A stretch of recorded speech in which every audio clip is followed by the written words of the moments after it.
मनुष्य के शरीर में नाभि होती है, उसी प्रकार से भगवती नर्मदा की नाभि नेमावर में स्थित है। आप जलस्तर की स्थिति देख सकते हैं कि किस प्रकार से यहाँ पर गर्मी के सीजन में किस हिसाब से यहाँ पर पत्थर दिख रहे हैं। शैम्पू लगा रहे हैं, कपड़े धो रहे हैं नर्मदा जी में, तो काफ़ी गंदगी कर रहे हैं। नालियों का पानी माँ नर्मदा जी में गंदगी इकट्ठी होती है, पानी में जाते हैं पूरे गंदगी होती है। किस प्रकार से यहाँ पर गंदगी का आलम फैला हुआ है। अगर आज भी अगर हमने सुधार की कोशिश नहीं करी तो नर्मदा जी में वो स्थिति रहेगी।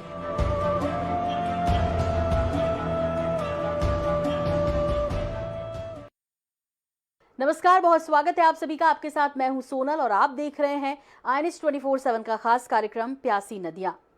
नर्मदा नदी प्राचीन काल से ही मध्य भारत की जीवनदायिनी रही है। अमरकंटक से होते हुए अरब सागर में मिलन के इस सफर में नर्मदा नदी मध्य प्रदेश के कई जिलों को सींचती है। उद्गम स्थल अमरकंटक से ही संघर्षों का सामना कर रही नर्मदा की जलधारा देवास जिले में प्रवेश करती है। यहाँ खातेगांव के नेमावर में नर्मदा तट पर सिद्धनाथ मंदिर है। ऐसी मान्यता है कि यहाँ भगवान शिव के दर्शनों से पापों का नाश होता है।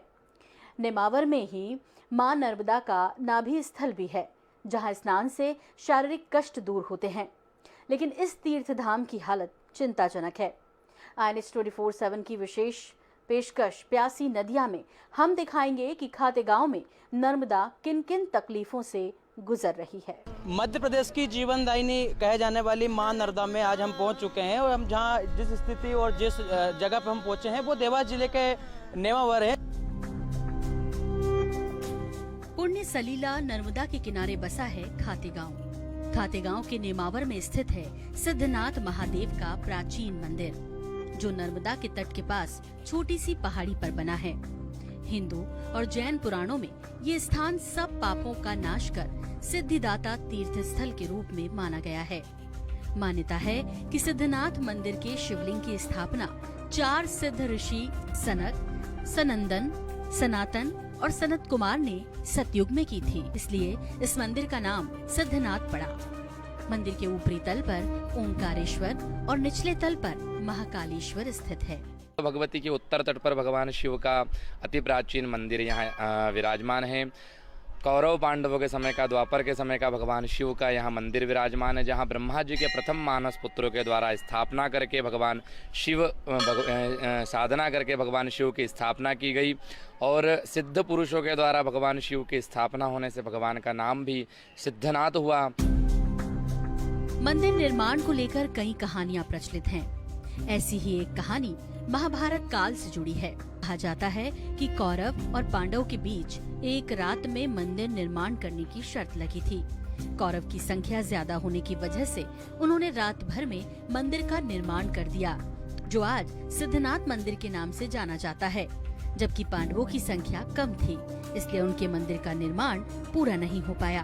पांडवों के द्वारा बनाया जा रहा मंदिर मुख्य मंदिर के पास ही मणिगिरी पर्वत पर आज भी अधूरी अवस्था में मौजूद है। कौरवों ने देखा कि पांडव मंदिर का निर्माण पूरा नहीं कर पाए। ऐसे में कौरव पांडवों को ताने मारने लगे। तब गुस्से में आकर भीम ने मंदिर का मुख्य द्वार पूर्व से पश्चिम दिशा की ओर घुमा दिया।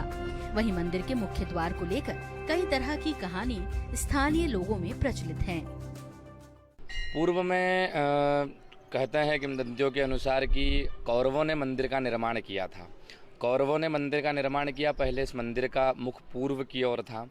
बाद में माता कुंती, जो पांडवों की माता थी, मंदिर में दर्शन के लिए भगवान शिव के पूजन के लिए नहीं जाती थी। एक बार जब पांडवों ने अपनी माँ से इसका कारण पूछा कि किस कारण से आप भगवान शिव की पूजा के लिए नहीं जाते हैं, तो उन्होंने कारण बताया कि कौरवों के द्वारा ये निर्मित ये मंदिर है, इसलिए भगवान शिव की पूजा के लिए। तो पांडवों में जो अति बलशाली भीम हुआ करते थे, भीम ने इस मंदिर का मुख परिवर्तित करके पूर्व के बाद अब इस मंदिर का मुख जो है पश्चिम में है, जो आज तक स्थापित है। श्रद्धालुओं में सिद्धेश्वर महादेव को लेकर गहरी आस्था है। ऐसा कहा जाता है कि शिवलिंग पर नर्मदा के जल से जब अभिषेक किया जाता है तो भगवान भोलेनाथ प्रसन्न होकर शिवनाद करते हैं। कभी शंख की ध्वनि सुनाई देती है तो कभी श्रद्धालुओं को ओम की प्रतिध्वनि सुनाई देती है। माँ कहते हैं जलधारा शिव प्रिय, भगवान भोलेनाथ को जलधारा अति प्रिय है। माँ नर्मदा के जल से 11 धाराएं जब एक साथ भगवान भोलेनाथ पर गिरती हैं जल की नर्मदा के, तो भगवान प्रसन्न होकर के शिवनाद सुनाते हैं। कभी शंख जैसी आवाज़ यहाँ पर, कभी श्रृंगी की आवाज़ यहाँ पर। शिवलिंग में से स्वतः उत्पन्न, चूँकि स्वयंभू शिवलिंग है, भगवान भोलेनाथ ब्रह्मा जी के 4 मानस पुत्रों के द्वारा यहाँ पर स्थापना की है। और श्रद्धा कहते हैं भावे न विद्यते देवा, जिस प्रकार से यजमान की भावना, भक्त की भावना रहती है, उस प्रकार से भगवान प्रसन्न होकर के, भगवान की प्रसन्नता का प्रतीक जिसको बोलते हैं शिवनाथ। सिद्धनाथ मंदिर के स्तंभ और दीवारों पर कई देवी देवताओं को दर्शाया गया है।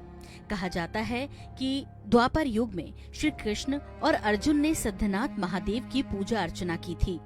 वहीं 10वीं और 11वीं सदी के चंदेल और परमार राजाओं ने मंदिर का जीर्णोद्धार करवाया था। स्थानीय लोगों में इस सिद्ध क्षेत्र को लेकर बड़ी मान्यता है। कहते हैं सिद्धनाथ मंदिर के पास नर्मदा तट के रेत पर सुबह सुबह पद चिन्ह दिखाई देते हैं, जिसमें कुष्ठ रोगी लोट लगाते हैं। स्थानीय लोगों का मानना है कि पहाड़ी में स्थित गुफाओं में तपलीन साधु प्रातःकाल नर्मदा में स्नान करने आते हैं, जिनके पद चिन्ह रेत में दिखाई देते हैं। निमावर के सिद्धनाथ और हरदा जिले के हंडिया स्थित रिद्धनाथ घाट के बीच नर्मदा नदी का नाभि स्थल है। महाभारत काल में इस क्षेत्र का नाम नाभिपुर था, जो कि एक व्यापारिक केंद्र हुआ करता था। शासन के दस्तावेजों में इसका नाम मामा कदम है। ऐसी मान्यता है कि नाभि कुंड के जल से स्नान करने से बीमारियां खत्म होती है। अमरकंटक से लेकर अरब सागर तक नर्मदा नदी 1321 किलोमीटर का सफर तय करती है और इसके बीच के हिस्से को नाभि स्थल कहा जाता है। नाभि स्थल से नर्मदा नदी के उद्गम स्थल अमरकंटक और खंबात की खाड़ी में विलय तक की दूरी एक समान है। नर्मदा जयंती के अलावा पूरे साल बड़ी संख्या में श्रद्धालु नाभि स्थल के दर्शनों के लिए आते हैं, लेकिन अब ये तीर्थ नगरी उपेक्षा की शिकार है। चारों ओर गंदगी का ढेर है। नाभि कुंड तक की हालत बेहद खराब है। देवास जिले के नेमावर को तीर्थ नगरी कहा जाता है। सिद्धनाथ महादेव की महिमा से श्रद्धालुओं के दुख दूर होते हैं, तो वहीं नर्मदा के नाभि कुंड के जल से स्नान करने से रोगों का नाश होता है। अब हम जा रहे हैं पुण्य सलीला नर्मदा के नाभि कुंड के दर्शनों के लिए। इस प्रकार से यहाँ पर किस हिसाब से यहाँ पर पत्थर दिख रहे हैं। नाव पर सवार होकर हम नाभि कुंड के दर्शन के लिए निकल पड़े। रास्ते में देखा कि नर्मदा नदी की धारा बहुत ही कम हो गई है, जिसका प्रवाह कभी इतना तेज हुआ करता था कि मोटर बोट को किनारे तक पहुंचाने में नाविकों को काफी मशक्कत करनी पड़ती थी। तेज बहाव में नाव को मोड़ना आसान नहीं होता, लेकिन आज नर्मदा की जो स्थिति है वो काफी चिंताजनक है। नर्मदा का जल स्तर हर साल कम होता जा रहा है। सिद्धनाथ तट से नाभि कुंड पहुंचने तक हमें कठिनाई हुई। कठिनाई तेज जल प्रवाह से नहीं, बल्कि सूख चुकी नर्मदा के उभरे पत्थरों से हुई। हर वक्त इस बात का डर था कि कहीं हमारी नाव किसी चट्टान से टकरा न जाए। जैसे जैसे हम किनारे के करीब पहुँचे, पानी इतना कम था कि नाव वाले ने नर्मदा कुंड से कुछ दूरी पर ही हमें उतार दिया। आप देख सकते हैं कि हम इस वक्त नदी के बीच में हैं, लेकिन यहाँ नर्मदा का पानी घुटनों से भी नीचे है। पानी से झांकते हुए नुकीले पत्थर और चट्टानों से बचते हुए हम नर्मदा कुंड तक पहुँचे। हम आप पहुँचे हैं मां नर्मदा के नाभि कुंड में, और यहाँ पर नाभि कुंड की देखते हैं किस प्रकार से क्या कुछ व्यवस्थाएं हैं, और आपको भी दर्शन कराया चलते हैं। ये देख सकते हैं कि ये नाभि कुंड है। मां नर्मदा के नाभि कुंड यहाँ पर स्थित है, जो कि देवास जिला और हरदा जिले के मध्य बीच में है।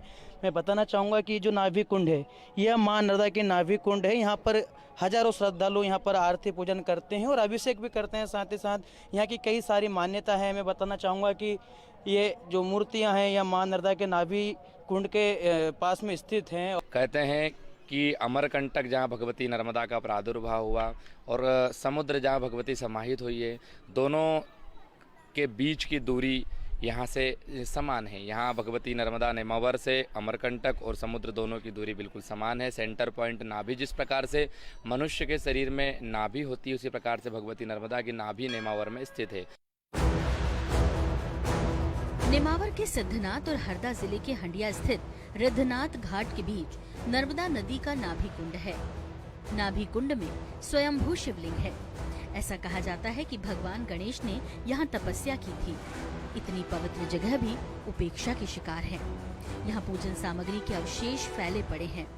श्रद्धालु भक्तिभाव से यहाँ आकर मां नर्मदा और भगवान शिव की पूजा अर्चना करते हैं, लेकिन पूजा के बाद अवशेष यही छोड़ जाते हैं।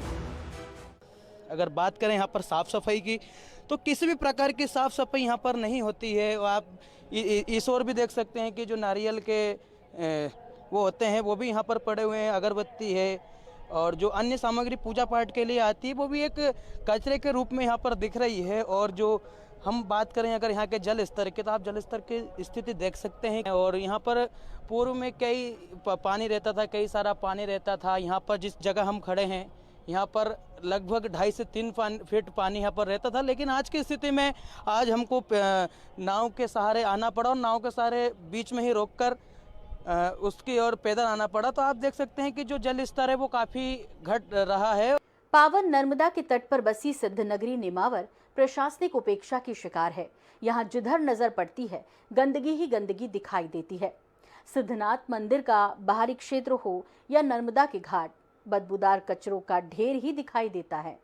कचरे की सड़न से उठती बदबू से पता चलता है कि यहाँ कई दिनों तक सफाई नहीं हुई। नेमावर कुदरती तौर पर खूबसूरती का नमूना है। साधु संत महायोगियों की नगरी को पापों का नाश कर सिद्धदाता तीर्थ स्थल माना जाता है, लेकिन आस्था का ये केंद्र अव्यवस्था की मार झेल रहा है। मध्य प्रदेश की जीवनदायिनी मां नर्मदा का शास्त्रों में उल्लेख है कि जिनके दर्शन मात्र से सारे कष्ट दूर हो जाते हैं। उस पुण्य सलीला के तट पर बसे सिद्ध क्षेत्र नेमावर में नर्मदा की दुर्दशा हो रही है। नर्मदा के घाट में गंदगी पसरी हुई है।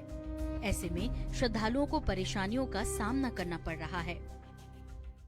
हम बताना चाहेंगे कि हम इस वक्त हैं नेमावर के नेमावर घाट पर, जो कि सिद्धेश्वर मंदिर के और नर्मदा जी के बीचों बीच एक घाट है, जहां पर आप देख सकते हैं किस प्रकार से यहां पर गंदगी का आलम फैला हुआ है। और यहाँ पर बदबू भी इतनी आ रही है कि यहाँ पर पब्लिक बैठना भी पसंद नहीं कर रही है। आप आगे की ओर देखेंगे कि यहाँ पर कई गंदगी का आलम भरा पड़ा हुआ है। आप देख सकते हैं आगे जो गाय है वो भी जो कचरा है कूड़ा कचरा वो किस तरीके से खा रही है। हम यहाँ के बात करेंगे यहाँ के ग्रामीणों से। जी भाई साहब, आप कहाँ से आए हैं? आप हरदा जिला से आए हुए हैं, रामशंकर बनकर। यहाँ पर कोई साफ सफाई की व्यवस्था आप जैसे देख सकते हैं किस अभी तो व्यवस्था यहाँ थोड़ी गड़बड़ है। क्यों गड़बड़ की क्या मालूम क्या कारण से नगर पालिका वाले नहीं आते। ये तीर्थ स्थान है, इस पे व्यवस्था पहले नगर पालिका को ध्यान देना चाहिए। हाँ। ये व्यवस्था नगर पालिका की है और नगर पालिका सीएमओ की है। ये आज स्नान का दिन था, पब्लिक भी ज़्यादा आ रही है और ये साफ सफाई इतनी गिलास पातल धोने ये पड़े हैं, ये विषिक्त करके मोदी सरकार का भी यही अभियान है कि साफ सफाई देश में अभियान करना चाहिए। ऐसा हमारा ये आप आ रहे हैं, कब से ऐसी हम स्थिति तो आप देख रहे हैं? हर 8 दिन 4 दिन में आते हैं, हरदा जिला में रहते हैं। हाँ। और कभी कभी सफाई होती कभी नहीं होती। अच्छा, ऐसा है प्रयास ये। नेमावर के सिद्धनाथ मंदिर परिसर से लगा ये नेमावर घाट है, जहां आपने देखा कि किस तरह गंदगी फैली हुई है। लोग यहाँ स्नान के बाद कपड़े और पूजा अर्चना के बाद पूजन सामग्री के अवशेष छोड़ जाते हैं। यहाँ सफाई व्यवस्था चरमराई हुई है। कई दिनों तक नर्मदा घाट पे सफाई नहीं होती। हम आपको दिखाते हैं वो चेंजिंग रूम जो महिलाओं के लिए बनाया गया है, जिसकी हालत बहुत अच्छी नहीं दिखती। किसी के दरवाजे टूटे हैं तो कोई नीचे की ओर से खुला हुआ है। तो यहाँ के पदाधिकारी हैं या यहाँ के नगर के अध्यक्ष है, वो शायद इन पूरी स्थिति पर पलीता लगाते नजर आ रहे हैं। देख सकते हैं किस प्रकार से यहाँ पर गंदगी का आलम है और कैसी स्थिति बनी हुई है। और यहाँ पर जो गाय है वो खराब वस्तु और जो खराब चीज़ें हैं वो सेवन करना पड़ रहा है। और इधर देख सकते हैं कि ये भी बहुत खंडर अवस्था में पड़ा हुआ है। जो चेंजिंग रूम है यहाँ नेमावर का, जहाँ पर महिला चेंजिंग रूम के लिए लाभ लिया जाता है, वो भी कोई खास स्थिति में नहीं है। कहीं गेट टूटे हुए हैं तो कहीं साफ सफाई नहीं है। आप देख सकते हैं कि ये गाय है और यहाँ पर कचरा कूड़ा लगा हुआ। किस प्रकार से यहाँ पर गाय, अभी हमने कुछ समय पहले देखा कि यहाँ पर गाय कचरा खा रही थी। और भाई साहब, जैसा आपने देखा कि अभी कुछ समय पहले गाय कचरा भी खा रही, जबकि गौ माता कहा जाता है, प्रधानमंत्री का सपना है कि स्वच्छ देश हो, लेकिन ये क्या है, क्या कहेंगे? गाय व्यवस्था के लिए हर जगह धर्मशाला बनाई है गवर्नमेंट ने, मोदी सरकार ने। उसमें ये गायों का क्या होता है, यहाँ वो झूठा खाने आती, किसी के ऊपर लात रख लेती, किसी मांगने वाले के ऊपर लात रखती। ये यहाँ की नगर पालिका इन गायों की व्यवस्था करके कानी भोत में या नगर पालिका में कोड़ना चाहिए इनको। ये किसी आदमी रात में सोए हैं या किसी भोजन कर रहे हैं, इनके पास मारने के लिए या इनके पास दौड़ने के लिए इनके कपड़ों पर रख देती। ये व्यवस्था नगर पालिका की है। नर्मदा के घाट में फैली गंदगी ये बताने के लिए काफी है कि यहाँ की व्यवस्था कैसी है। श्रद्धालु जहाँ पूजा पाठ करते हैं, लेकिन घाट में मवेशी घूमते रहते हैं, जिससे दुर्घटना होने की आशंका बनी रहती है। वहीं पूजन सामग्री के अवशेष खाने से गायों के बीमार होने की भी पूरी आशंका रहती है। इसके बाद भी घाट पर गंदगी का ढेर जिला प्रशासन की कार्रवाई पर सवाल जरूर खड़े करता है। नर्मदा घाट में पसरी गंदगी, नर्मदा नदी का लगातार घटता जल स्तर, इसके बाद भी श्रद्धालु नर्मदा में आस्था की डुबकी लगाने आते हैं। लेकिन जब उन्हें ये पता चलता है कि इस पवित्र नदी में सीवरेज का गंदा पानी डाला जा रहा है, तब उनकी आस्था को गहरी ठेस पहुंचती है। जी हाँ, ये सच है कि युगों युगों से मोक्ष देने वाली पुण्य सलीला की पवित्र धारा में लोगों की घरों का अपशिष्ट डाला जा रहा है। वो पवित्र नदी जिससे दर्शन मात्र से ही पुण्य फल मिलता है, वो खुद अपवित्र हो गई है। जिनके कंधों पर नर्मदा को साफ रखने की जिम्मेदारी है, वो जिम्मेदार सिर्फ तीज त्योहार में ही नजर आते हैं। नेमावर में नर्मदा नदी की स्थिति ठीक नहीं है। इससे सीवरेज का गंदा पानी डाला जा रहा है। नर्मदा के अपवित्र होने की वजह की पड़ताल करते हुए INS 24/7 की टीम नेमावर की उस जगह पहुंच गई, जहां से नर्मदा में सीवरेज का गंदा पानी डाला जा रहा है। ये है नेमावर का वार्ड नंबर 5, जहां आप देख सकते हैं कि किस तरह लोगों के घरों से निकला अपशिष्ट नाली के जरिए मां नर्मदा में छोड़ा जा रहा है। ऐसा नहीं है कि मां नर्मदा को मैला करने से रोकने के लिए ग्रामीणों ने आवाज नहीं उठाई, लेकिन उनकी आवाज को अनसुना कर दिया गया। आज हम पहुंचे हैं नेमावर में, जहां पर मां नर्मदा यहाँ पर कई कलयुग से यहाँ पर बह रही है और नर्मदा जी को लेकर हमने INH की एक मुहिम छिड़ी, जिसमें बताएंगे कि किस प्रकार से मां नर्मदा में गंदा पानी यहाँ पर जा रहा है। आप देख सकते हैं मेरे पीछे कि यहाँ पर जो खराब गंदा पानी है, जो नालियों का पानी है, वो मां नर्मदा में यहाँ से बढ़कर मां नर्मदा में मिल रहा है। और यहाँ पर हम यहाँ के जो कुछ यहाँ के ग्रामीण, इनसे भी बातचीत करेंगे क्या कब से पानी जा रहा है और क्या स्थिति है। अंकल जी, ये पानी जो जा रहा है, ये कब से पानी जा रहा है और आपने कहीं इसकी शिकायत की हो या कोई इसको अवगत कराया हो? की थी शिकायत तो, अगर नगर पंचायत ने थोड़ा सा गड्ढा खोद के बोले इसमें पानी निकास हो जाएगा, वो तो माई में ही जा रहा पानी, उसके कोई व्यवस्था ही नहीं बनी। नगर पंचायत ने थोड़ा सा गड्ढा कर दिया, थोड़ा और बता दिया, ना तो घाट की सफाई होती है ना कहीं होता साहब, कुछ भी नहीं होता। कब से परेशानी है ये तो बहुत साल होते हैं साहब। जो नगर पंचायत में जाकर आप रिकॉर्ड, वो लोग कहीं करते ही नहीं व्यवस्था। यहाँ पे पूरा पानी नर्मदा में जा रहा नल का, ये पन्ना पन्नी घाट सपक होता नहीं। कभी महीने भर में, कभी 8 रोज 15 दिन में ऐसा आता है, झाड़ू लगाना आते ही नहीं है। अगर वो मित्र उनसे कहते हैं तो वो क्या हमारा नंबर नहीं है, वहाँ वो फलाने के पास जाओ ढिमका, तो हम कहा के जाए। मैंने हमने बोल दिया पानी वो क्या नर्मदा में मिलता है? बिल्कुल, देख लिया आप, यहाँ जा ही रहा पानी, वो सरे आम जा रहा पानी, पूरी जनता को मालूम है, पूरा बाजार मार्केट दिया बत्ती वाली। बाद यहाँ के जो बाढ़ के पार्षद, उनसे कभी बात रखी है इस पर? बोला, मगर वो तो आते ही नहीं, ध्यान नहीं देते, वोट के टाइम आते हैं बस, बाकी कोई नहीं है। हमारे बिमला जी है पार्षद जी। ठीक है, तो जिस प्रकार से यहाँ पर ग्रामीण बता रहे हैं कि पार्षद और अधिकारी इनकी कतई भी नहीं सुन पा रहे हैं और जो गंदा पानी वो मां नर्मदा में मिल रहा है। हमारे साथ एक ग्रामीण और है। क्या नाम है भाई साहब आपका? संजू केवट। क्या कुछ समस्या है, क्या देख रहे हैं आप? सर ये है, ये मेतरून आते, झाड़ू सब दे और ये नाले नद्दे जाते, पानी में जाते, पूरे गंदगी होती है और सुनते नहीं है हमारी बात, ये पूरे साफ सुथरे करते नहीं। बाहर से भी नहाने धोने वाले, स्नान करने वाले आते हैं, गंदगियाँ बहुत है, सफाई नहीं होती है टाइम से, और ये सब पूरा नालियों का पानी मां नर्मदा जी में गंदगी इकट्ठी होती है। देखिए, ये तो प्रशासन की ही चूक कह सकते हैं। किस प्रकार से जगह जगह के अनुसार नेमावर में भी यही स्थिति बनी हुई है कि लगभग सभी गंदा पानी और सारे जो नाले हुआ करते हैं, उन सभी का जल मां नर्मदा के पवित्र पावन जल में यहाँ पर जाया जा रहा है। आप देख सकते हैं किस प्रकार से स्थिति घाट की भी जो गंदगी पसरी हुई है। एक और नर्मदा नदी में घरों का मलमूत्र डाला जा रहा है, तो दूसरी ओर घाट में श्रद्धालु स्नान के दौरान साबुन और शैम्पू का इस्तेमाल करते हैं, जिससे नर्मदा का जल दूषित हो रहा है। ऐसे में यहाँ आने वाले श्रद्धालु काफी निराश मन से मां नर्मदा के जल में आस्था की डुबकी लगाते हैं। यहाँ नेमावर मतलब आया था नर्मदा जी को में मतलब स्नान करने और मंदिर को देखने के लिए, लेकिन यहाँ आकर मुझे मतलब ऐसा लगा कि लोग शैम्पू लगा रहे हैं, कपड़े धो रहे हैं नर्मदा जी में, तो काफ़ी गंदगी कर रहे हैं। ऐसा लोगों को नहीं करना चाहिए। जनप्रतिनिधियों की माने तो नर्मदा को लेकर जिम्मेदारों का ध्यान नहीं है। यही वजह है कि नर्मदा नदी में गंदगी का ढेर लगा हुआ है। नदी घाट में अव्यवस्था देखने को मिलती है। स्थानीय प्रशासन के स्तर पर नर्मदा को अपवित्र होने से बचाने के लिए सीवरेज ट्रीटमेंट प्लांट जैसी कोई व्यवस्था नहीं। एक ओर तो हम नर्मदा को माँ कहकर पूजते हैं और दूसरी ओर इलाके की गंदगी सीधे नर्मदा में डाली जा रही है। हम एक माँ है, नर्मदा जी एक माँ है। जब हम उसको माँ मानते हैं तो उसमें गंदगी क्यों छोड़ते हैं? मेरी अपील है पूरे खातेगांव विधानसभा से, बल्कि पूरे जिले से, कि नर्मदा को स्वच्छ बनाए भैया। नर्मदा जी में स्नान साबुन और शैम्पू से ना करें, कपड़े गंदे ना छोड़ें, चप्पल जूते ना छोड़ें। ये प्रशासनिक चूक है जो नर्मदा को दूषित कर रही है।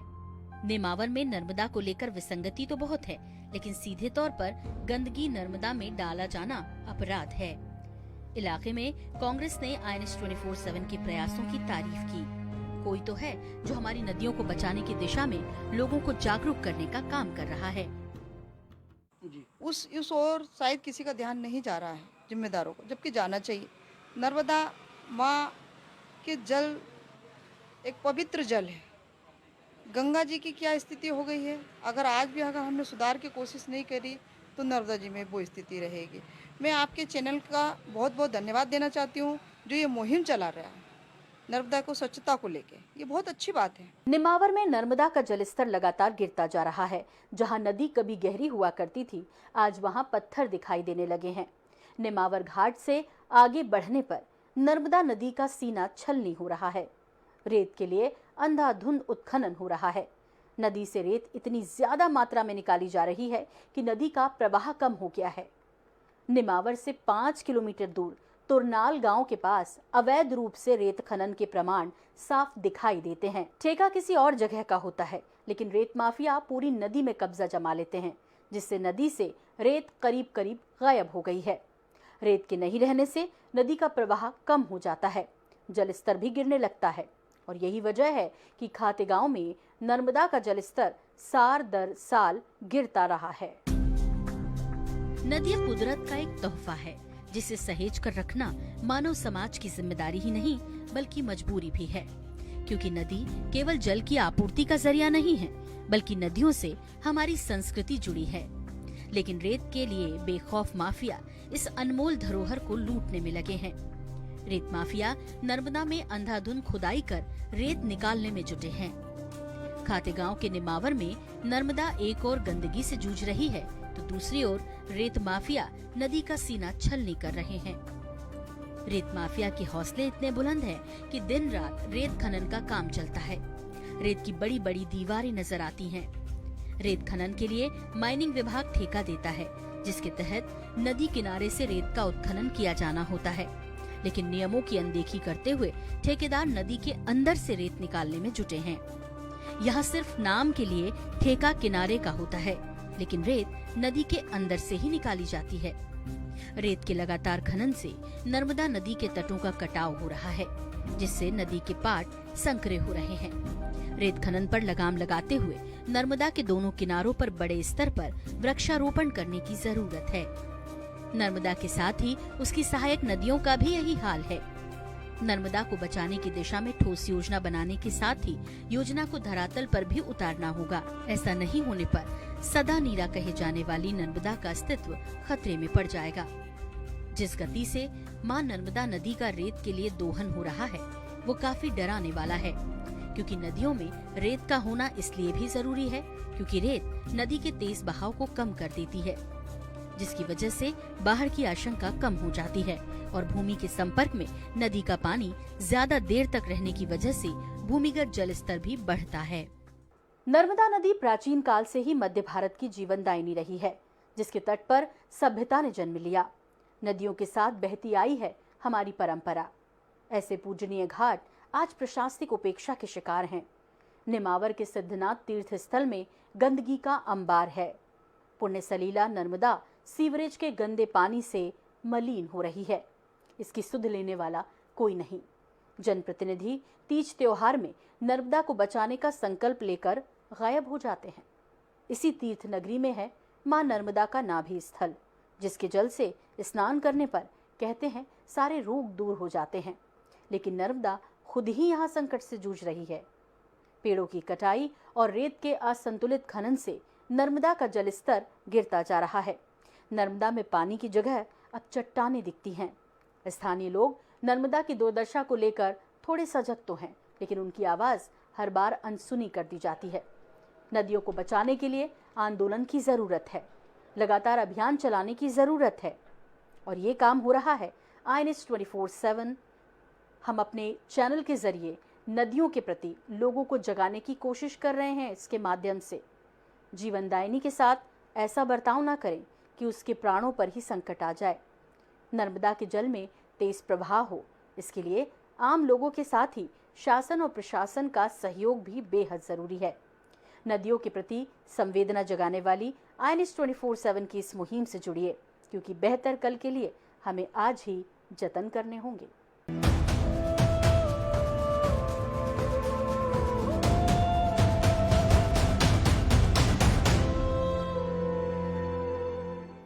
कालड़ा बन प्लास्टिक एवं कॉस्मेटिक सर्जरी